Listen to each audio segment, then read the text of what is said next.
Olá, galerinha! Tudo bem? Hoje, na aula de História, nós vamos ver sobre como aconteceu o crescimento populacional aqui no Brasil.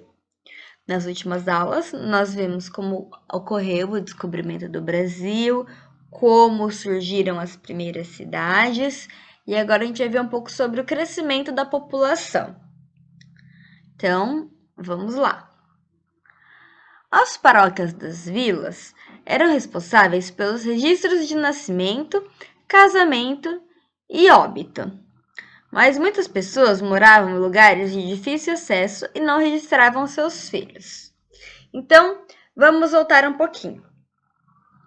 Depois do descobrimento, quando começaram a surgir as cidades, em cada cidade existia uma paróquia, certo? Pois quem veio para cá foram os portugueses e a religião predominante era o catolicismo. Então, foram se construindo paróquias. E dentro dessas paróquias é onde as pessoas registravam as pessoas que nasciam, as pessoas que casavam e as pessoas que morriam. Só que essas paróquias ficavam dentro, no meio ali do grande centro, da grande cidade. E quem era mais pobre acabava morando mais longe desses grandes centros. Então, não tinha condições de chegar até a paróquia para registrar. Então, o que acontecia? Não registravam os filhos. Por isso, durante o período colonial, havia apenas cálculos aproximados do número de habitantes do Brasil. Então, não dá para se saber ao certo quantas pessoas existiam. Apenas uma média, assim, não muito específica. De acordo com essas estimativas, em 1500 havia cerca de 15 mil pessoas. Já em 1600, o número aumentou para 100 mil habitantes. E em 1700, o número já triplicou para 300 mil pessoas. E em 1800, havia 3 milhões 251 mil habitantes aqui no Brasil. Então, olha só, a cada 100 anos, eles foram colocando quantas pessoas registradas tinha mais ou menos.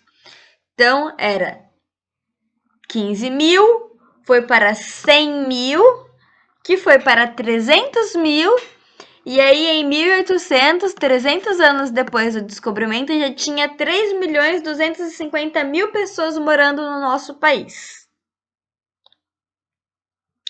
Só que, vamos lá, nessa época colonial, tudo que existia de cultura, educação, essas coisas, era oferecido à nobreza ou às pessoas ligadas a ela, ou seja, as pessoas que tinham um poder aquisitivo maior, que tinham mais dinheiro. Então, em 1871, foi criada a Diretoria Geral de Estatística e em 1872 foi realizado um censo demográfico. Esse censo demográfico é uma contagem geral da população, tá? E aí eles fizeram isso para poder conhecer algumas características da população brasileira, onde, além dos números de habitantes, foi contabilizada a quantidade de analfabetos. E a educação naquele período era pouco acessível. Dos quase 10 milhões de habitantes no Brasil, cerca de 80% eram analfabetos, justamente pelo que eu falei para vocês. Inclusive, a maioria da população que era analfabeta eram negros, eram índios, eram pessoas que vinham para cá apenas para oferecer a mão de obra. E com aquele período de serviço muito grande, eles não tinham nem tempo para aprender, para estudar. Então, eles não tinham tempo e não tinham dinheiro, porque o material tinha que ser comprado, o professor tinha que ser pago por eles, e não tinha como eles pagarem se eles não tinham dinheiro suficiente para pagar. Então, 80% da alfabetização da população era analfabeta. Aí aqui tem uma ilustração representando uma cidade há cerca de 300 anos.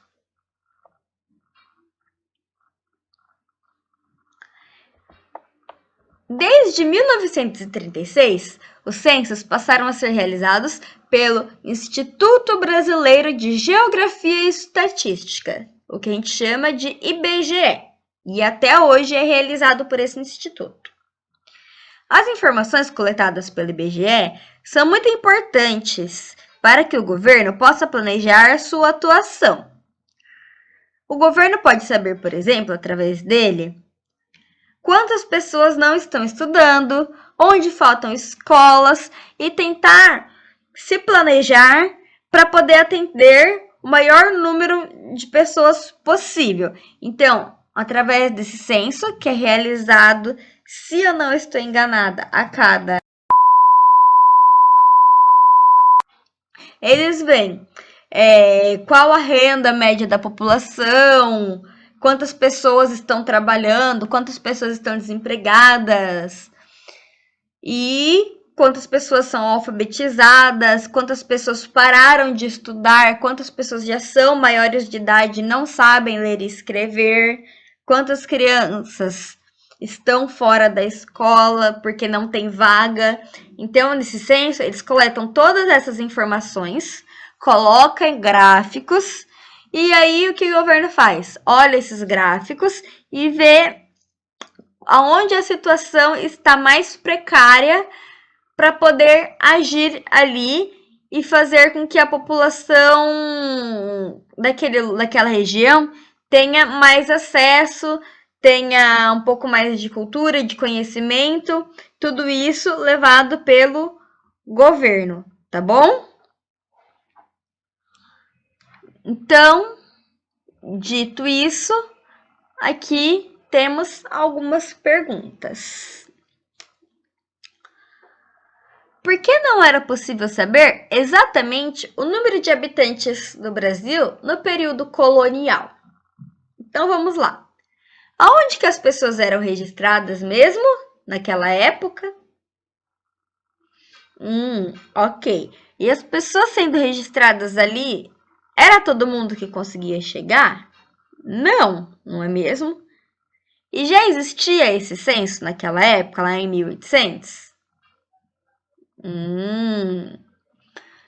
E se não existia esse censo, era possível saber ao certo? Coloca a sua resposta aí no seu caderno, tá? Marca a data, escreve aquela de história, aí coloca número 1 e responde a questão. E aí depois volta para o vídeo e vamos para número 2. Aí ele fala assim: observe o gráfico ao lado. Então, aqui nós temos um gráfico onde fala analfabetismo no Brasil de 1872 e 2010. Isso daqui é uma média, tá? É uma estimativa. Aqui do lado, nós temos a população, o número de habitantes, tá? Em porcentagem.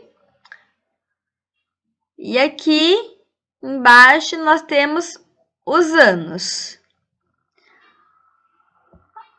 Então, aqui é a porcentagem da população, aqui é os anos. O verdinho é em 1872 e o roxinho 2010. Explicado isso, vamos às questões. A letra A pergunta: o gráfico traz dados sobre qual característica do povo brasileiro? Sobre o que esse gráfico fala? Pausa o vídeo, marca ali 2, letra A e responde no caderno. Aí a letra B. O que mudou do ano de 1872 para o ano de 2010?